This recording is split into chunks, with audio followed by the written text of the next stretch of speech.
Hello, today we're going to be doing gait belt training. A gait belt is a device used to ease the transfer and ambulation of your residents. As a CNA, you'll be using this every day. You'll be transferring residents and ambulating them with the gait belt. There's different kinds of gait belts. There's some that's got the metal clip, but this one has a little plastic clip. And that's what I'll be using today. Okay. Why we use a gait belt?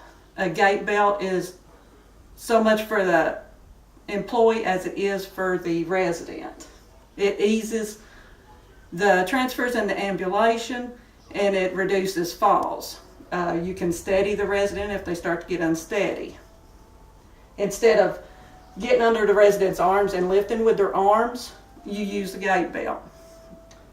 So this will prevent skin tears, bruises, injury to the shoulder or pain to the shoulder from lifting with the shoulder, and it will reduce the risk of falls. You can steady the resident with the gait belt by leaning them into you if they start to get unsteady. Okay. Before you go into your resident's room to transfer them, you want to make sure you look at the CNA care plan. Each resident has a CNA care plan.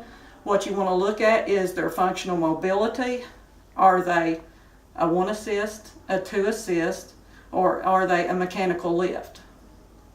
You next want to look at any precautions they may have. Do they have a G-tube, a colostomy? Have they had a recent abdominal surgery, maybe rib fractures? All that you want to look at. Okay, you're ready to go into the resident's room to do a transfer. Of course, the first thing you do with any skill is you knock on the door. You knock on the door, identify yourself, and identify your resident. And you want to make sure you explain to the resident what you're doing. Always explain to them what you're doing. As with any skill also, you want to go wash your hands, and you come back and you provide for privacy, you pull the curtain. Okay, so we've checked the CNA care plan.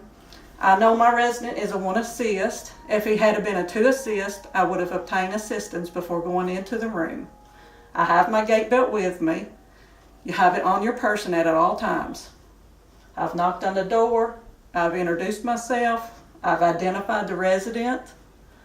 I have explained to him what I'm going to do, explained the procedure, washed my hands, and provided for privacy. Okay. You want to ask your resident if they can raise their arms. I'm going to apply the gait belt around you. You always apply over the clothing. Okay, you see that it's loose. You want to make sure that there's no kinks in it. You've got it straight and adjust it for the fit. You always position your gait belt around the resident's waist. Never put it underneath the arms.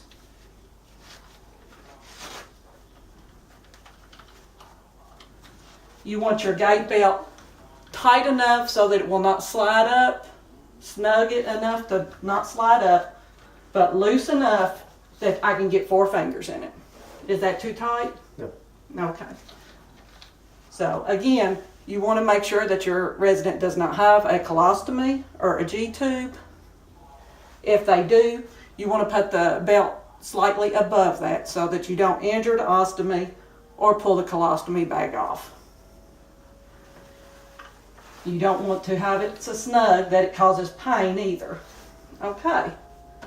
You are ready to ambulate or transfer your resident. This concludes our gait belt training for today. Thank you.